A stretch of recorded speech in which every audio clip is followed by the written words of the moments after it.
Manipuri Story Channel gi maikaidagi mayambo Heli Maisnamna Tharamna okjabaga loinana khurumjari. Ngasi sohanagi matawgum miyamgi thamak wari ama puduna lakjari. Wari asigi mamingna Laushingi Changyengda Maharani Laukhiba.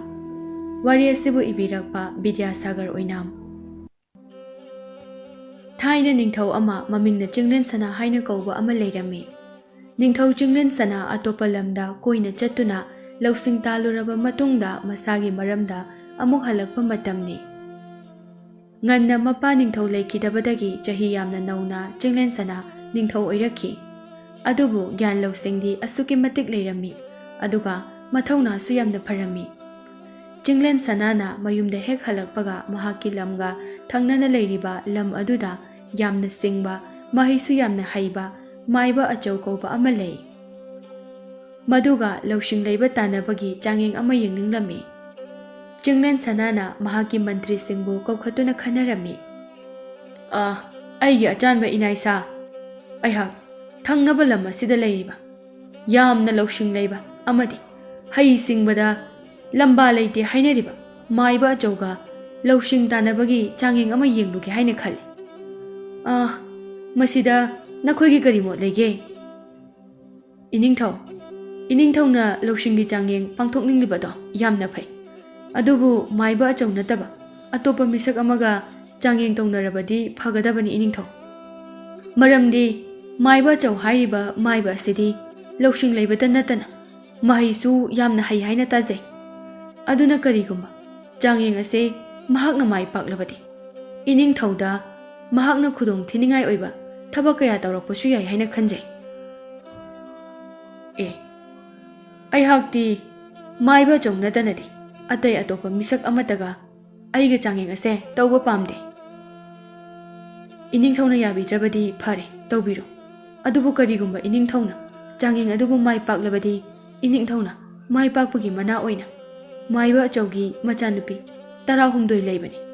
Makhoi sing adudagi khwaidagi muba aduga masamsu yamna khoiba machanupi adu khaktama luhongduna iningthaugi maharani oina pubirao. Chinglen Sana so mahaki mantri aduna hairiba adu yaraduna maiba achaugi mayum tamna laklami. Maiba achaugi yum yorabada maiba achauna ningthau Chinglen Sana lakliba adu urami. Iningthau kari leirabagi aigi nakta lakpiba bo. Kaisu leiteda.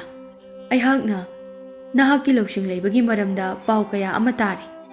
Aduna aihaksu nahakka Lausing leiba tanabagi Changyeng ama yengnasi haiduna laklibani.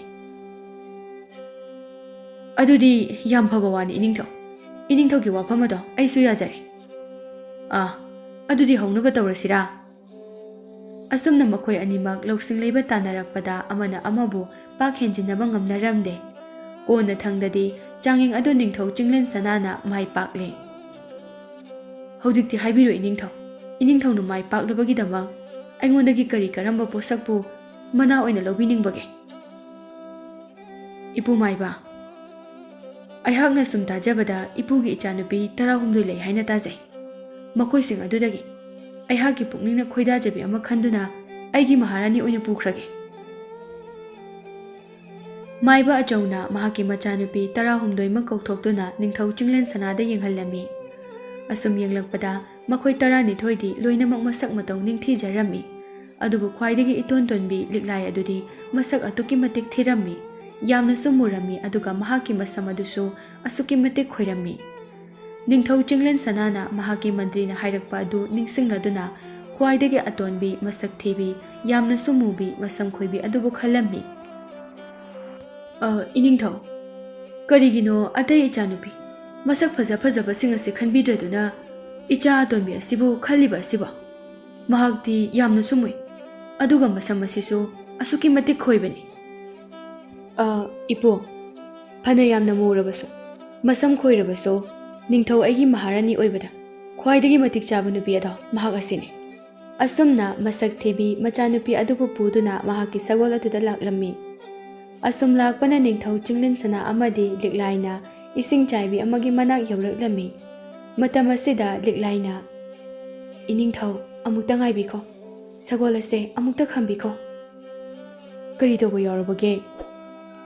ꯏꯁꯤꯡ ꯆꯥꯏꯕꯤ ꯑꯁꯤꯗ ꯑꯩꯍꯥꯛ ꯑꯃꯨꯛꯇ ꯏꯁꯥꯁꯦ ꯆꯥꯝꯊꯣꯛꯆꯈꯤꯒꯦ꯫ ꯁꯒꯣꯜ ꯑꯁꯦ ꯑꯃꯨꯛꯇ ꯈꯥꯝꯕꯤꯌꯨ꯫ ꯅꯤꯡꯊꯧ ꯆꯤꯡꯂꯦꯟ ꯁꯅꯥꯁꯨ ꯁꯒꯣꯜ ꯑꯗꯨ ꯈꯥꯝꯂꯦ, ꯑꯗꯨꯒ ꯂꯤꯛꯂꯥꯏꯅ ꯁꯒꯣꯜ ꯃꯊꯛꯇꯒꯤ ꯀꯨꯝꯊꯗꯨꯅ ꯏꯁꯤꯡ ꯆꯥꯏꯕꯤ ꯑꯗꯨꯗ ꯃꯁꯥ ꯑꯗꯨ ꯏꯁꯤꯡ ꯃꯅꯨꯡꯗ ꯂꯨꯞꯁꯤꯟꯈꯤꯔꯝꯃꯤ꯫ ꯑꯉꯛꯄꯅꯤ, ꯂꯤꯛꯂꯥꯏꯅ ꯏꯁꯤꯡ ꯃꯅꯨꯡ ꯑꯗꯨꯗꯒꯤ ꯐꯥꯎꯒꯠꯂꯛꯄꯗꯗꯤ ꯑꯁꯨꯛꯀꯤ ꯃꯇꯤꯛ ꯅꯤꯡꯊꯤꯖꯔꯕꯤ, ꯁꯔꯒꯒꯤ ꯂꯥꯏꯔꯦꯝꯕꯤꯒꯨꯝꯅ ꯐꯖꯔꯕꯤ ꯅꯨꯄꯤ ꯑꯃ ꯑꯣꯏꯅ ꯐꯥꯎꯒꯠꯂꯛꯂꯦ꯫ ꯑꯗꯨꯒ ꯅꯤꯡꯊꯧ ꯆꯤꯡꯂꯦꯟ ꯁꯅꯥꯒꯤ ꯃꯅꯥꯛ ꯇꯝꯅ ꯆꯪꯁꯤꯜꯂꯛꯂꯝꯃꯤ꯫ ꯆꯤꯡꯂꯦꯟ ꯁꯅꯥꯅ, ꯀꯅꯥꯅꯣ ꯅꯍꯥꯛꯄꯨ? ꯑꯗꯨꯒ ꯑꯩꯒꯤ ꯂꯤꯛꯂꯥꯏꯅ ꯀꯗꯥꯏꯗ ꯂꯩꯍꯧꯔꯕ? ꯅꯍꯥꯛꯅ ꯃꯇꯧ ꯀꯔꯝꯅ ꯏꯁꯤꯡ ꯑꯁꯤꯗꯒꯤ ꯐꯥꯎꯒꯠꯂꯛꯂꯤꯕꯅꯣ? ꯏꯅꯤꯡꯊꯧ, ꯅꯅꯥꯏ ꯅꯨꯄꯤꯕꯨ ꯈꯪꯕꯤꯗ꯭ꯔꯕꯔꯥ? ꯑꯩꯍꯥꯛ ꯂꯤꯛꯂꯥꯏꯅꯤ꯫ ꯑꯩꯍꯥꯛꯀꯤ ꯏꯄꯥ ꯏꯕꯨꯡꯉꯣꯅ ꯑꯩꯒꯤꯅꯤ ꯍꯥꯏꯗꯨꯅ ꯑꯩꯒꯤꯗꯃꯛ ꯂꯦꯞꯄꯤꯒꯗꯕ ꯃꯤꯁꯛ ꯑꯃ ꯂꯥꯛꯇ꯭ꯔꯤꯕ ꯃꯈꯩ ꯑꯩꯍꯥꯛꯀꯤ ꯁꯛꯇꯝ ꯑꯁꯦ ꯂꯣꯠꯍꯟꯗꯨꯅ ꯊꯝꯕꯅꯤ꯫ ꯍꯧꯖꯤꯛꯇꯤ ꯏꯅꯤꯡꯊꯧ ꯂꯥꯛꯂꯕꯗ ꯑꯩꯒꯤ ꯁꯛꯇꯝ ꯑꯁꯦ ꯏꯁꯤꯡ ꯆꯥꯏꯕꯤ ꯑꯁꯤꯗ ꯂꯨꯞꯇꯨꯅ ꯑꯃꯨꯛ ꯍꯟꯖꯤꯜꯂꯛꯂꯤꯕꯅꯤ꯫ ꯑꯁꯨꯝꯅ ꯃꯈꯣꯏ ꯑꯅꯤ ꯍꯔꯥꯎ ꯍꯔꯥꯎꯅ ꯃꯈꯣꯏꯒꯤ ꯂꯝ ꯌꯧꯔꯛꯂꯦ꯫ ꯅꯤꯡꯊꯧ ꯆꯤꯡꯂꯦꯟ ꯁꯅꯥ ꯑꯃꯗꯤ ꯂꯤꯛꯂꯥꯏ ꯆꯥꯎꯅ ꯂꯨꯍꯣꯡꯗꯨꯅ ꯂꯤꯛꯂꯥꯏꯕꯨ ꯃꯍꯥꯔꯥꯅꯤ ꯐꯝꯊꯣꯜ ꯍꯥꯞꯂꯦ꯫ ꯅꯣꯡꯃꯒꯤ ꯅꯨꯃꯤꯠꯅꯤ꯫ ꯆꯤꯡꯂꯦꯟ ꯁꯅꯥꯅ, ꯇꯥꯕ꯭ꯔꯣ ꯅꯪꯕꯣ?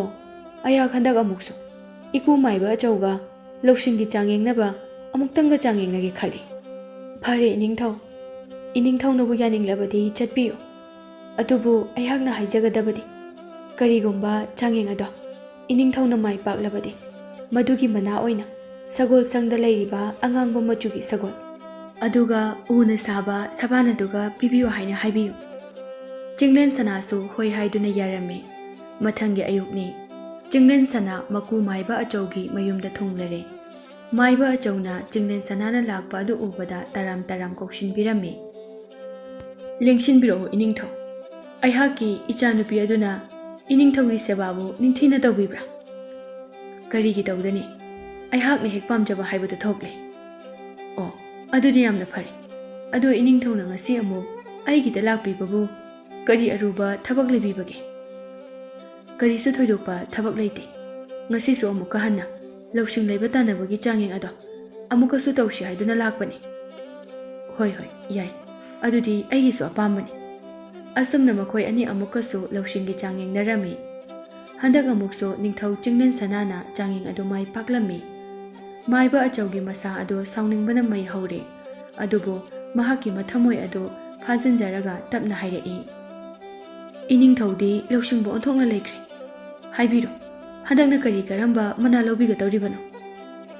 ꯑꯩꯍꯥꯛꯅ ꯄꯥꯝꯕꯗꯤ ꯅꯍꯥꯛꯀꯤ ꯁꯒꯣꯜꯁꯪ ꯑꯁꯤꯗ ꯂꯩꯔꯤꯕ ꯑꯉꯥꯡꯕ ꯃꯆꯨꯒꯤ ꯁꯒꯣꯜ ꯑꯁꯤꯒ ꯎꯅ ꯁꯥꯕ ꯁꯕꯥꯟ ꯑꯁꯤꯒ ꯄꯤꯔꯣ꯫ ꯃꯥꯏꯕ ꯑꯆꯧ ꯃꯊꯃꯣꯏ ꯑꯗꯨꯅꯗꯤ ꯌꯥꯅꯤꯡꯂꯝꯗꯦ, ꯑꯗꯨꯕꯨ ꯀꯔꯤꯕꯨ ꯍꯥꯏꯔꯨꯅꯤ?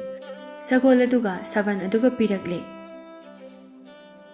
ꯑꯁꯨꯝꯅ ꯅꯤꯡꯊꯧ ꯆꯤꯡꯂꯦꯟ ꯁꯅꯥ ꯁꯒꯣꯜ ꯑꯗꯨꯒ ꯁꯕꯥꯟ ꯑꯗꯨꯒ ꯄꯨꯗꯨꯅ ꯃꯥꯒꯤ ꯀꯣꯅꯨꯡ ꯇꯝꯅ ꯂꯥꯛꯂꯦ꯫ ꯂꯤꯛꯂꯥꯏꯁꯨ ꯃꯍꯥꯛꯀꯤ ꯃꯄꯨꯔꯣꯏꯕꯕꯨ ꯂꯥꯛꯄ ꯉꯥꯏꯗꯨꯅ ꯂꯩꯖꯔꯝꯃꯤ꯫ ꯑꯗꯨꯒ ꯍꯧꯖꯤꯛꯇꯤ ꯆꯥꯡꯌꯦꯡ ꯑꯗꯨ ꯃꯄꯨꯔꯣꯏꯕꯅ ꯃꯥꯏ ꯄꯥꯛꯂꯦ ꯍꯥꯏꯕ ꯑꯗꯨꯗ ꯃꯄꯨꯔꯣꯏꯕꯅ ꯄꯨꯔꯛꯂꯤꯕ ꯁꯒꯣꯜ ꯑꯗꯨꯒ ꯁꯕꯥꯟ ꯑꯗꯨꯒ ꯎꯕꯗ ꯈꯪꯂꯝꯃꯤ꯫ ꯑꯁꯨꯝꯅ ꯅꯨꯃꯤꯠ ꯑꯗꯨꯃꯁꯨ ꯍꯧꯈ꯭ꯔꯦ꯫ ꯃꯊꯪꯒꯤ ꯑꯌꯨꯛꯅꯤ꯫ ꯆꯤꯡꯂꯦꯟ ꯁꯅꯥ ꯇꯨꯝꯂꯝꯕꯗꯒꯤ ꯌꯥꯝꯅ ꯊꯨꯅ ꯐꯠ ꯍꯧꯒꯠꯇꯨꯅ ꯃꯐꯤ ꯊꯨꯅ ꯂꯣꯏꯁꯤꯜꯂꯤ, ꯑꯗꯨꯒ ꯍꯥꯏꯔꯛꯏ, ꯂꯤꯛꯂꯥꯏ, ꯇꯥꯔꯤꯕ꯭ꯔꯥ ꯅꯪꯕꯣ?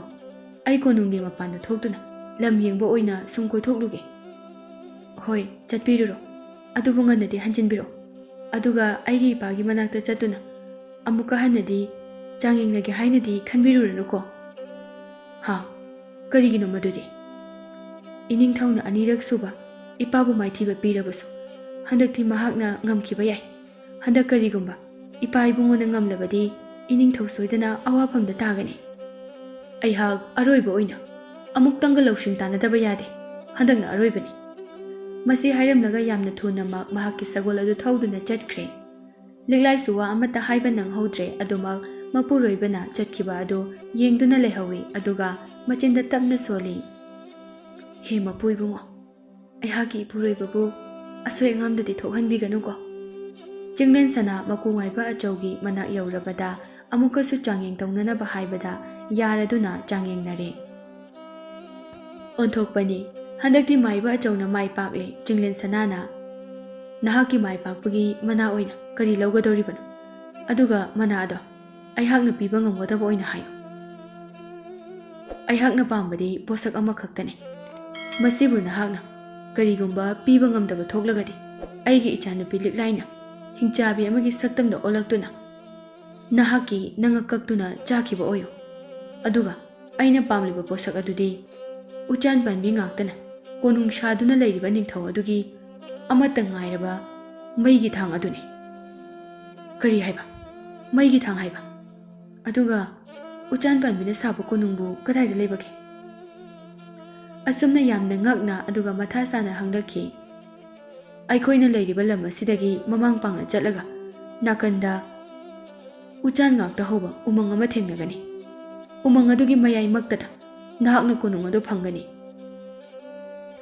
ꯑꯁꯨꯝꯅ ꯆꯤꯡꯂꯦꯟꯁꯅꯥ ꯃꯍꯥꯛꯀꯤ ꯀꯣꯅꯨꯡ ꯇꯝꯅ ꯌꯥꯝꯅ ꯃꯊꯥ ꯁꯥꯅ ꯂꯥꯛꯂꯦ꯫ ꯂꯤꯛꯂꯥꯏꯅ ꯃꯍꯥꯛꯀꯤ ꯃꯄꯨꯔꯣꯏꯕꯕꯨ ꯂꯥꯛꯄꯗꯨ ꯌꯦꯡꯗꯨꯅ ꯂꯩꯔꯝꯃꯤ꯫ ꯂꯤꯛꯂꯥꯏ ꯃꯄꯨꯔꯣꯏꯕꯅ ꯃꯊꯥ ꯌꯥꯝꯅ ꯁꯥꯅ ꯂꯥꯛꯂꯤꯕ ꯑꯗꯨ ꯎꯕꯗ ꯆꯪꯁꯤꯟꯗꯨꯅ ꯍꯪꯂꯛꯏ꯫ ꯀꯔꯤ ꯇꯧꯕ ꯌꯥꯎꯔꯕꯒꯦ?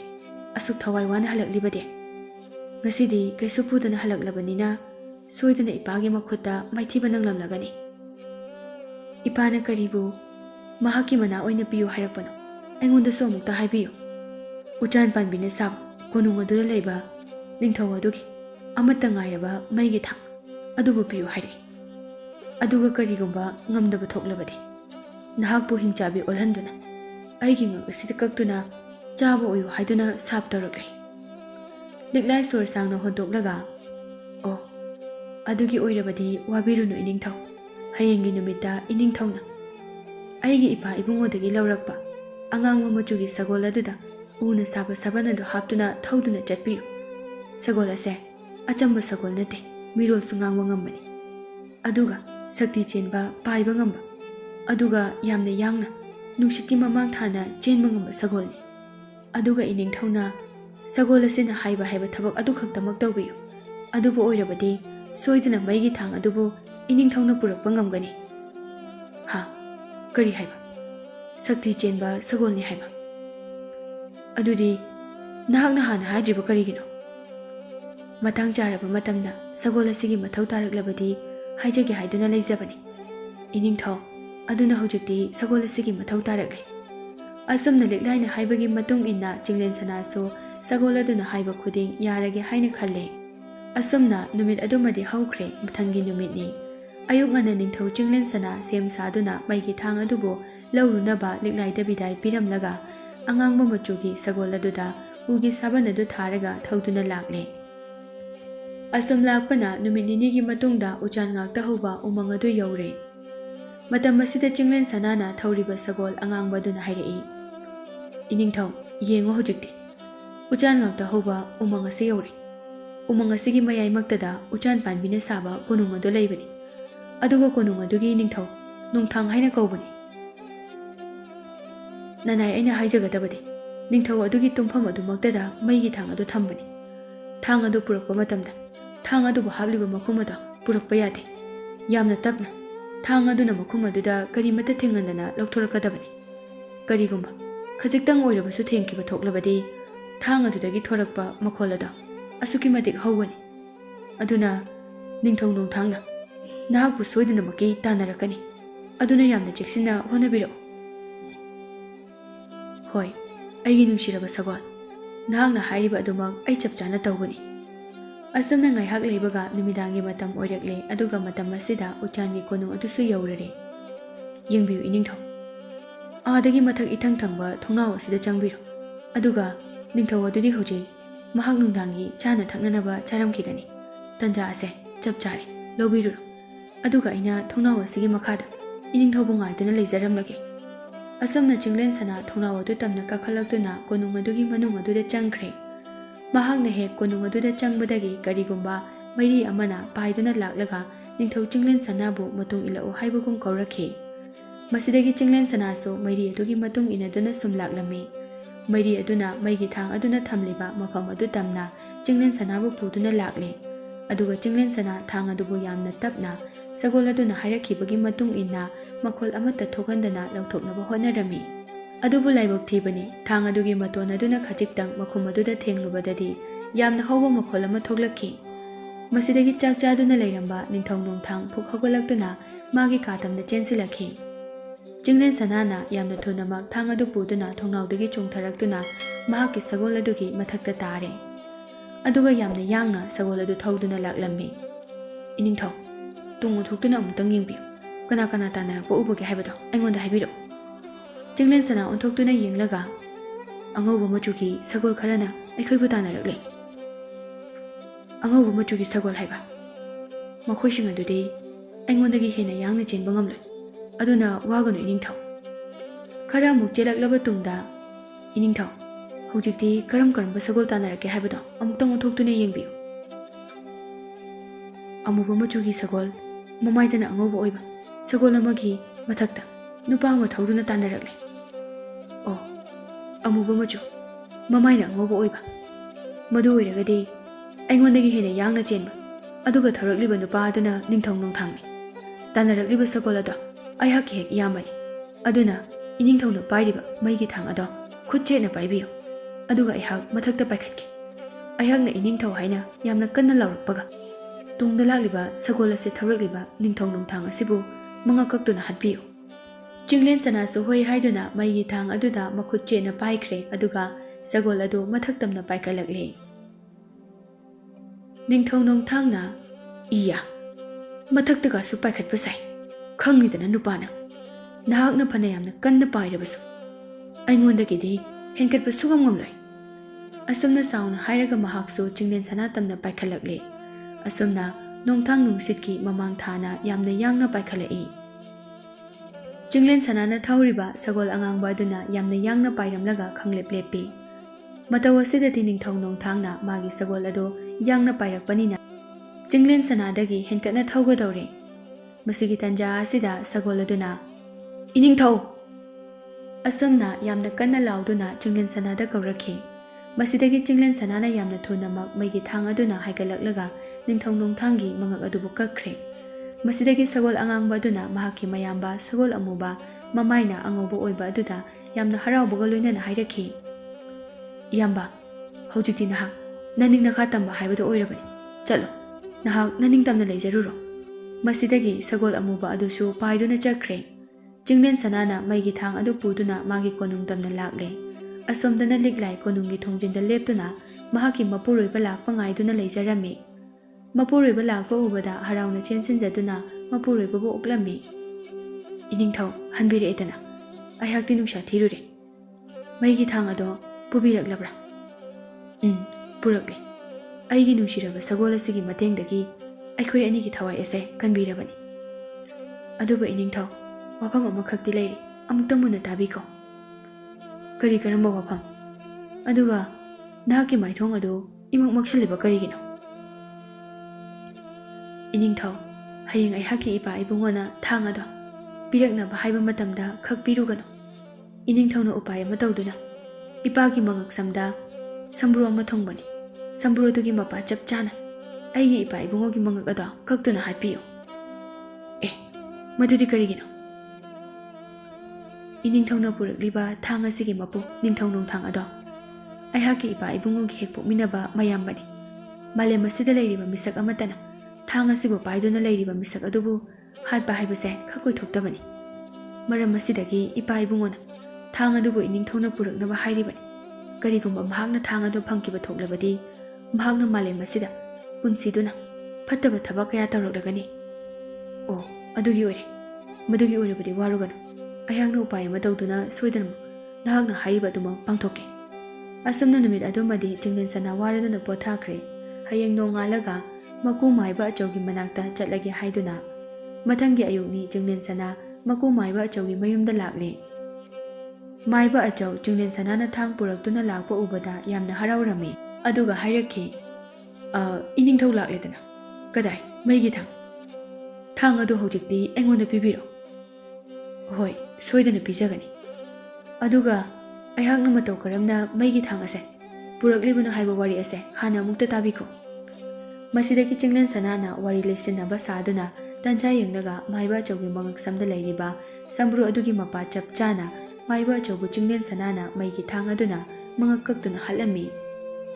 Khanglabra hojikti phattaba maiba nahakna malem asibu mangnanaba sinbasu sani.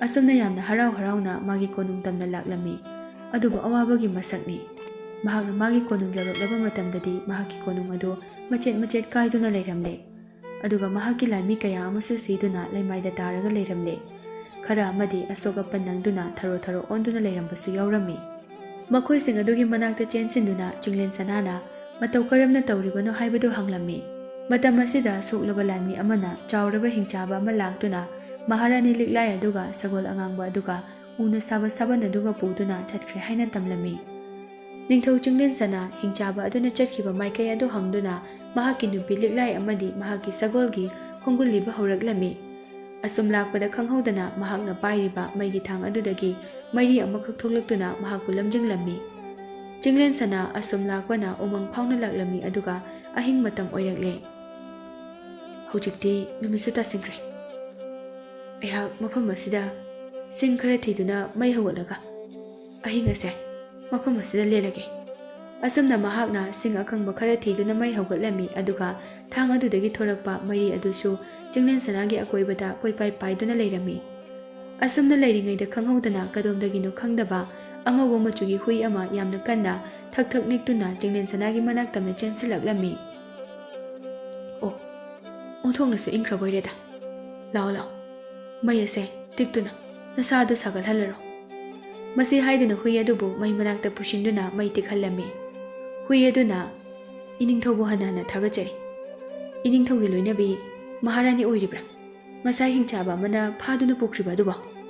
ꯍꯣꯏ, ꯃꯥꯅꯤ꯫ ꯑꯩꯍꯥꯛ ꯃꯍꯥꯛꯀꯤ ꯈꯣꯡꯒꯨꯜ ꯂꯤꯕ ꯂꯥꯛꯂꯤꯕꯅꯤ꯫ ꯑꯗꯨꯕꯨ ꯆꯥꯎꯈ꯭ꯔꯕ ꯍꯤꯡꯆꯥꯕ ꯑꯗꯨꯕꯨ ꯑꯩꯍꯥꯛꯅ ꯍꯥꯠꯄ ꯉꯝꯒꯗꯧꯔꯤꯕ꯭ꯔꯥ ꯅꯠꯇ꯭ꯔꯒ ꯉꯝꯃꯣꯏꯗꯧꯔꯤꯕ꯭ꯔꯥ ꯍꯥꯏꯕꯗꯣ ꯑꯩꯍꯥꯛ ꯈꯪꯗ꯭ꯔꯦ꯫ ꯅꯠꯇꯦ, ꯑꯗꯨꯝꯅ ꯍꯥꯏꯒꯅꯨ꯫ ꯅꯍꯥꯛꯅ ꯁꯣꯏꯗꯅꯃꯛꯀꯤ ꯃꯥꯏ ꯄꯥꯛꯀꯅꯤ꯫ ꯐꯔꯦ, ꯑꯗꯨꯕꯨ ꯉꯁꯤꯒꯤ ꯑꯣꯏꯅꯗꯤ ꯅꯍꯥꯛ ꯉꯥꯏꯍꯥꯛ ꯄꯣꯊꯥꯔꯣ꯫ ꯑꯩꯍꯥꯛ ꯏꯅꯤꯡꯊꯧꯕꯨ ꯁꯪꯗꯨꯅ ꯂꯩꯖꯒꯦ꯫ ꯑꯁꯨꯝꯅ ꯆꯤꯡꯂꯦꯟ ꯁꯅꯥꯕꯨ ꯍꯨꯏ ꯑꯗꯨꯅ ꯁꯪꯗꯨꯅ ꯇꯨꯝꯊꯈ꯭ꯔꯦ꯫ ꯃꯊꯪꯒꯤ ꯑꯌꯨꯛꯅꯤ꯫ ꯏꯅꯤꯡꯊꯧ, ꯍꯧꯖꯤꯛꯇꯤ ꯏꯅꯤꯡꯊꯧꯒꯤ ꯈꯣꯡꯆꯠ ꯑꯗꯨꯒꯤꯗꯃꯛ ꯃꯈꯥ ꯇꯥꯅ ꯆꯠꯄꯤꯔꯣ꯫ ꯑꯗꯨꯒ ꯀꯔꯤꯒꯨꯝꯕ ꯈꯨꯗꯣꯡꯊꯤꯕ ꯊꯣꯔꯛꯂꯕꯗꯤ ꯑꯩꯍꯥꯛꯄꯨ ꯅꯤꯡꯁꯤꯡꯕꯤꯔꯛꯑꯣ꯫ ꯑꯁꯤ ꯍꯥꯏꯗꯨꯅ ꯍꯨꯏ ꯑꯗꯨ ꯆꯦꯟꯈ꯭ꯔꯦ꯫ ꯑꯗꯨꯒ ꯆꯤꯡꯂꯦꯟ ꯁꯅꯥꯁꯨ ꯃꯈꯥ ꯇꯥꯅ ꯃꯩꯔꯤ ꯑꯗꯨꯅ ꯂꯝꯖꯤꯡꯗꯨꯅ ꯂꯤꯛꯂꯥꯏꯕꯨ ꯊꯤꯕ ꯂꯥꯛꯂꯝꯃꯤ꯫ ꯑꯁꯨꯝ ꯂꯥꯛꯄꯅ ꯆꯤꯡꯂꯦꯟ ꯁꯅꯥꯅ ꯑꯋꯥꯡ ꯊꯪꯕ ꯆꯤꯡꯗꯣꯜ ꯑꯃ ꯌꯧꯔꯛꯂꯝꯃꯤ꯫ ꯆꯤꯡꯗꯣꯜ ꯑꯗꯨꯗ ꯍꯧꯔꯤꯕ ꯎ ꯑꯌꯥꯝꯕ ꯂꯣꯏꯅꯃꯛ ꯀꯪꯂꯝꯃꯤ꯫ ꯅꯨꯃꯤꯠꯁꯨ ꯇꯥꯁꯤꯜꯂꯛꯀꯗꯧꯔꯦ꯫ ꯉꯁꯤꯗꯤ ꯑꯩꯍꯥꯛ ꯃꯐꯝ ꯑꯁꯤꯗ ꯂꯩꯔꯒꯦ꯫ ꯑꯁꯤ ꯍꯥꯏꯗꯨꯅ ꯎ ꯋꯥ ꯑꯀꯪꯕ ꯈꯔ ꯊꯦꯛꯂꯒ ꯃꯩ ꯍꯧꯒꯠꯂꯝꯃꯤ ꯑꯗꯨꯒ ꯃꯍꯥꯛꯅ ꯆꯥꯅꯅꯕꯅꯤ ꯍꯥꯏꯗꯨꯅ ꯄꯨꯔꯛꯄ ꯁꯥ ꯃꯆꯦꯠ ꯑꯃ ꯄꯨꯊꯣꯛꯇꯨꯅ ꯃꯩ ꯑꯗꯨꯗ ꯂꯧꯔꯒ ꯆꯥꯅꯅꯕ ꯍꯣꯠꯅꯔꯝꯃꯤ꯫ ꯇꯟꯖꯥ ꯑꯁꯤꯗ ꯑꯆꯧꯕ ꯀꯛꯌꯦꯟ ꯑꯃ ꯆꯤꯡꯂꯦꯟ ꯁꯅꯥꯒꯤ ꯃꯃꯥꯡꯗ ꯄꯥꯏꯁꯤꯜꯂꯛꯂꯝꯃꯤ ꯑꯗꯨꯒ ꯃꯍꯥꯛꯅ ꯄꯥꯏꯔꯤꯕ ꯁꯥꯗꯨꯝ ꯑꯗꯨꯗ ꯌꯦꯡꯗꯨꯅ ꯂꯩꯔꯔꯦ꯫ ꯃꯁꯤꯗꯒꯤ ꯆꯤꯡꯂꯦꯟ ꯁꯅꯥꯅ ꯀꯛꯌꯦꯟ ꯑꯗꯨꯗ, ꯅꯨꯡꯁꯤꯔꯕ ꯃꯔꯨꯞ, ꯅꯍꯥꯛꯄꯨ ꯁꯥꯗꯨꯝ ꯑꯁꯤ ꯆꯥꯅꯤꯡꯕ꯭ꯔꯥ? ꯁꯦ ꯆꯥꯖꯔꯣꯁꯦ꯫ ꯃꯁꯤ ꯍꯥꯏꯗꯨꯅ ꯀꯛꯌꯦꯟ ꯑꯗꯨꯗ ꯁꯥꯗꯨꯝ ꯑꯗꯨꯕꯨ ꯄꯤꯖꯔꯝꯃꯤ꯫ ꯃꯁꯤꯗꯒꯤ ꯀꯛꯌꯦꯟ ꯑꯗꯨꯅ ꯆꯤꯡꯂꯦꯟ ꯁꯅꯥꯗ, ꯏꯅꯤꯡꯊꯧ, ꯅꯍꯥꯛꯀꯤ ꯂꯣꯏꯅꯕꯤ ꯃꯍꯥꯔꯥꯅꯤ ꯑꯣꯏꯔꯝꯒꯅꯤ ꯈꯜꯂꯤ꯫ ꯑꯆꯧꯕ ꯍꯤꯡꯆꯥꯕ ꯑꯃꯅ ꯐꯥꯗꯨꯅ ꯄꯨꯈ꯭ꯔꯤꯕ ꯑꯗꯣ ꯑꯩꯍꯥꯛꯅ ꯎꯍꯧꯏ꯫ ꯍꯣꯏ, ꯃꯥꯅꯤ꯫ ꯑꯩꯍꯥꯛ ꯃꯍꯥꯛꯀꯤ ꯈꯣꯡꯒꯨꯜ ꯂꯤꯔꯛꯂꯤꯕꯅꯤ꯫ ꯑꯗꯨꯕꯨ ꯍꯤꯡꯆꯥꯕꯗꯣ ꯌꯥꯝꯅ ꯀꯜꯂꯤ꯫ ꯑꯩꯍꯥꯛꯅ ꯃꯥꯒ ꯂꯝꯕꯥ ꯄꯥꯕ ꯉꯝꯒꯅꯤ ꯍꯥꯏꯕ ꯊꯥꯖꯗ꯭ꯔꯦ꯫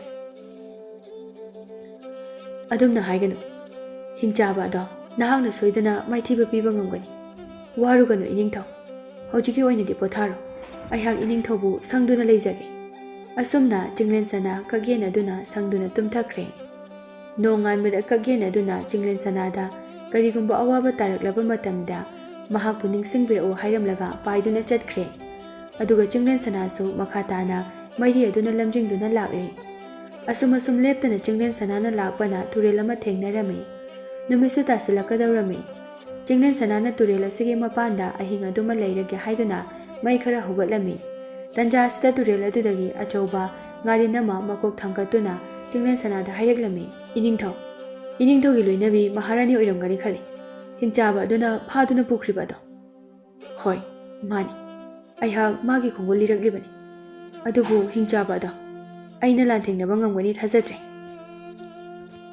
ꯀꯔꯤꯁꯨ ꯈꯟꯕꯤꯒꯅꯨ ꯏꯅꯤꯡꯊꯧ꯫ ꯅꯍꯥꯛꯀꯤ ꯋꯥꯈꯜ ꯑꯗꯨ ꯍꯟꯊꯒꯅꯨ꯫ ꯅꯨꯡꯉꯥꯏꯅ ꯑꯗꯨꯝ ꯄꯣꯊꯥꯗꯨꯅ ꯂꯩꯔꯣ꯫ ꯑꯩꯍꯥꯛ ꯅꯍꯥꯛꯄꯨ ꯁꯪꯗꯨꯅ ꯂꯩꯒꯦ꯫ ꯑꯁꯨꯝꯅ ꯑꯍꯤꯡ ꯑꯗꯨꯃꯁꯨ ꯉꯥꯔꯤꯟ ꯑꯗꯨꯅ ꯁꯪꯕꯤꯗꯨꯅ ꯆꯤꯡꯂꯦꯟ ꯁꯅꯥ ꯇꯨꯝꯈ꯭ꯔꯦ꯫ ꯅꯣꯡꯉꯥꯟꯕꯗ ꯉꯥꯔꯤꯟ ꯑꯗꯨꯅ ꯆꯤꯡꯂꯦꯟ ꯁꯅꯥꯗ ꯑꯋꯥꯕ ꯇꯥꯔꯛꯂꯕꯗ ꯃꯍꯥꯛꯄꯨ ꯅꯤꯡꯁꯤꯡꯂꯛꯅꯕ ꯍꯥꯏꯔꯝꯂꯒ ꯉꯥꯔꯤꯟ ꯑꯗꯨ ꯇꯨꯔꯦꯜ ꯑꯗꯨꯗ ꯏꯔꯣꯏꯗꯨꯅ ꯆꯠꯈ꯭ꯔꯦ꯫ ꯆꯤꯡꯂꯦꯟ ꯁꯅꯥꯁꯨ ꯃꯈꯥ ꯇꯥꯅ ꯁꯨꯝ ꯂꯥꯛꯂꯝꯃꯤ꯫ ꯃꯍꯥꯛꯅ ꯁꯨꯝ ꯂꯥꯛꯄꯗ ꯆꯤꯡꯂꯦꯟ ꯁꯅꯥꯅ ꯑꯆꯧꯕ ꯅꯨꯡꯖꯥꯎ ꯀꯌꯥ ꯂꯩꯕ ꯃꯐꯝ ꯑꯃ ꯌꯧꯔꯛꯂꯤ꯫ ꯃꯍꯥꯛꯅ ꯁꯨꯝ ꯌꯦꯡꯗꯨꯅ ꯂꯥꯛꯄꯗ ꯅꯨꯡꯖꯥꯎ ꯑꯅꯤꯒꯤ ꯀꯥꯔꯛꯇ ꯀꯣꯝ ꯑꯃ ꯍꯨꯠꯇꯨꯅ ꯃꯍꯥꯛꯀꯤ ꯅꯨꯄꯤ ꯂꯤꯛꯂꯥꯏ ꯑꯗꯨꯒ ꯁꯒꯣꯜ ꯑꯗꯨꯒꯅ ꯂꯩꯔꯝꯕ ꯑꯗꯨ ꯆꯤꯡꯂꯦꯟ ꯁꯅꯥꯅ ꯊꯦꯡꯅꯔꯦ꯫ ꯂꯤꯛꯂꯥꯏ ꯃꯄꯨꯔꯣꯏꯕꯕꯨ ꯎꯖꯕꯗ ꯑꯁꯨꯛꯀꯤ ꯃꯇꯤꯛ ꯍꯔꯥꯎꯖꯔꯝꯃꯤ, ꯃꯍꯥꯛ ꯃꯃꯤꯠꯇꯒꯤ ꯃꯄꯤ ꯐꯥꯎꯕ ꯇꯥꯅ ꯀꯞꯂꯝꯃꯤ꯫ ꯆꯤꯡꯂꯦꯟ ꯁꯅꯥꯅ ꯂꯤꯛꯂꯥꯏꯕꯨ ꯊꯦꯝꯖꯤꯟꯕꯤꯔꯝꯃꯤ, ꯑꯗꯨꯒ ꯆꯤꯡꯂꯦꯟ ꯁꯅꯥ, ꯂꯤꯛꯂꯥꯏ ꯑꯃꯗꯤ ꯁꯒꯣꯜ ꯃꯈꯣꯏ ꯑꯍꯨꯝꯗꯨ ꯂꯥꯂꯣꯡ ꯑꯃ ꯁꯤꯟꯅꯔꯝꯃꯤ, ꯑꯗꯨꯒ ꯍꯤꯡꯆꯥꯕ ꯑꯗꯨꯕꯨ ꯂꯥꯛꯄ ꯉꯥꯏꯗꯨꯅ ꯂꯩꯈ꯭ꯔꯦ꯫ ꯑꯍꯤꯡꯒꯤ ꯃꯇꯝ ꯑꯣꯏꯔꯛꯂꯕꯗ ꯍꯤꯡꯆꯥꯕ ꯑꯗꯨꯅ ꯁꯒꯣꯜ ꯑꯗꯨꯒꯤ ꯆꯥꯅꯅꯕ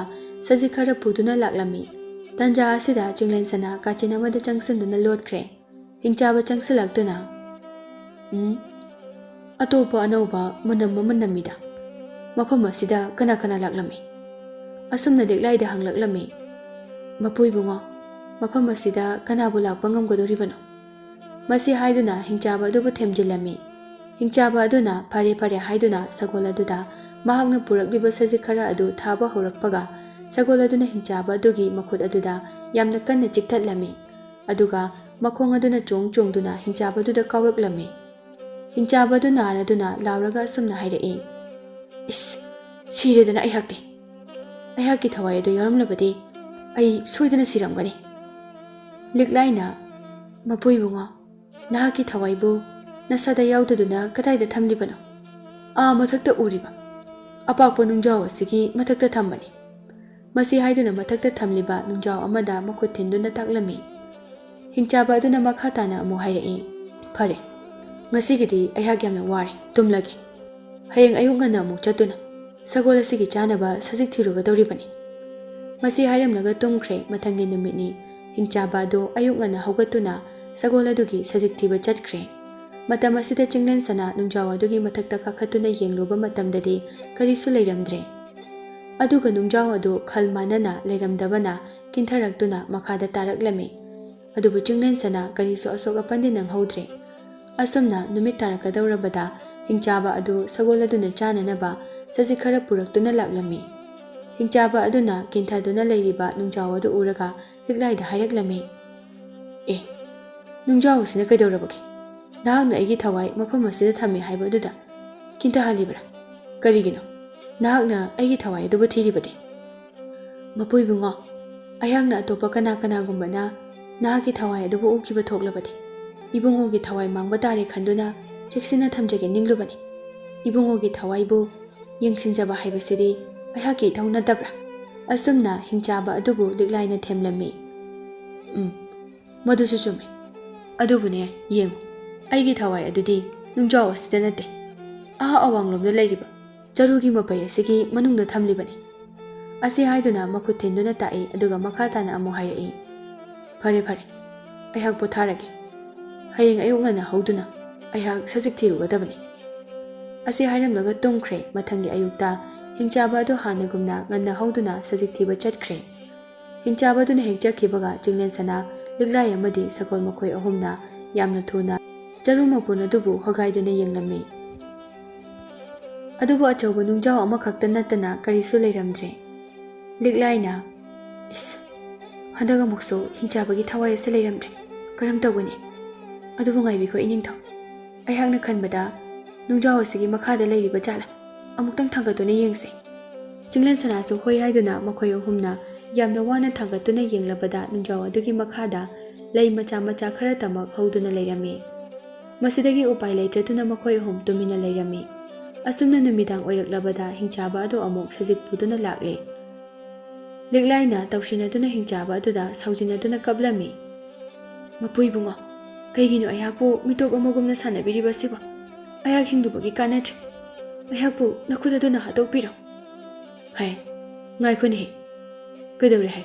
ꯑꯩ ꯚꯥꯞ ꯑꯃ ꯇꯥꯗ꯭ꯔꯦ꯫ ꯃꯄꯨ ꯏꯕꯨꯡꯉꯣꯅ ꯊꯋꯥꯏ ꯊꯝꯐꯝ ꯇꯥꯛꯄꯤꯔꯤꯕꯅꯤꯗꯣ ꯍꯥꯏꯗꯨꯅ ꯇꯥꯛꯄꯤꯔꯒ ꯍꯟꯗꯛꯁꯨ ꯂꯩꯔꯝꯗꯦ, ꯑꯩꯍꯥꯛꯅ ꯆꯦꯛꯁꯤꯟꯅ ꯊꯝꯖꯤꯟꯖꯒꯦ ꯍꯣꯠꯅꯔꯨꯕꯅꯤ"꯫ "ꯏꯍꯦ, ꯃꯗꯨꯒꯤ ꯑꯣꯏꯔꯦ꯫ ꯌꯦꯡꯉꯣꯏ, ꯆꯔꯨ ꯃꯄꯩ ꯑꯁꯤꯒꯤ ꯃꯅꯨꯡꯗ ꯅꯨꯡꯖꯥꯎ ꯑꯃ ꯂꯩꯕꯅꯤ꯫ ꯅꯨꯡꯖꯥꯎ ꯑꯗꯣ ꯊꯨꯒꯥꯏꯔꯒ ꯍꯥꯃꯦꯡ ꯑꯃ ꯌꯥꯎꯔꯝꯒꯅꯤ, ꯑꯗꯨꯒ ꯍꯥꯃꯦꯡ ꯑꯗꯨꯒꯤ ꯃꯕꯨꯛ ꯑꯗꯨ ꯂꯦꯟꯈꯥꯏꯔꯒ ꯉꯥꯅꯨ ꯑꯃꯃꯨꯛ ꯌꯥꯎꯔꯝꯒꯅꯤ, ꯑꯗꯨꯒꯅꯦ, ꯉꯥꯅꯨ ꯑꯗꯨꯒꯤ ꯃꯕꯨꯛ ꯃꯅꯨꯡꯗ ꯃꯔꯨꯝ ꯑꯃ ꯌꯥꯎꯕꯅꯤ꯫ ꯃꯔꯨꯝ ꯑꯗꯣ ꯑꯩꯍꯥꯛꯀꯤ ꯊꯋꯥꯏꯅꯤ꯫ ꯐꯔꯦ, ꯉꯁꯤꯗꯤ ꯇꯨꯝꯂꯒꯦ, ꯍꯌꯦꯡ ꯉꯟꯅ ꯍꯧꯒꯠꯇꯨꯅ ꯆꯠꯀꯗꯧꯔꯤꯕꯅꯤ"꯫ ꯑꯁꯨꯝꯅ ꯇꯨꯝꯈ꯭ꯔꯦ꯫ ꯅꯣꯡꯉꯥꯟꯕꯒ ꯍꯤꯡꯆꯥꯕ ꯑꯗꯨ ꯍꯥꯟꯅꯒꯨꯝ ꯆꯠꯈ꯭ꯔꯦ꯫ ꯃꯁꯤꯗꯒꯤ ꯌꯥꯝꯅ ꯊꯨꯅꯃꯛ ꯆꯤꯡꯂꯦꯟ ꯁꯅꯥꯅ ꯅꯨꯡꯖꯥꯎ ꯑꯗꯨꯕꯨ ꯊꯨꯒꯥꯏꯔꯝꯃꯤ꯫ ꯍꯤꯡꯆꯥꯕ ꯑꯗꯨꯅ ꯍꯥꯏꯈꯤꯕꯒꯨꯝꯅ ꯑꯉꯛꯄꯒꯤ ꯃꯇꯧꯅꯤ꯫ ꯅꯨꯡꯖꯥꯎ ꯑꯗꯨꯒꯤ ꯃꯅꯨꯡꯗꯒꯤ ꯍꯥꯃꯦꯡ ꯑꯃ ꯌꯥꯎꯔꯝꯂꯦ꯫ ꯑꯗꯨꯒ ꯈꯪꯍꯧꯗꯅ ꯅꯨꯡꯖꯥꯎ ꯑꯗꯨꯗꯒꯤ ꯆꯣꯡꯊꯣꯔꯛꯇꯨꯅ ꯆꯦꯟꯈ꯭ꯔꯦ꯫ ꯃꯁꯤꯗꯒꯤ ꯆꯤꯡꯂꯦꯟ ꯁꯅꯥꯅ ꯃꯍꯥꯛꯅ ꯊꯦꯡꯅꯈꯤꯕ ꯑꯉꯧꯕ ꯃꯆꯨꯒꯤ ꯍꯨꯏ ꯑꯗꯨꯕꯨ ꯅꯤꯡꯁꯤꯡꯗꯨꯅ ꯍꯥꯏꯔꯛꯂꯝꯃꯤ꯫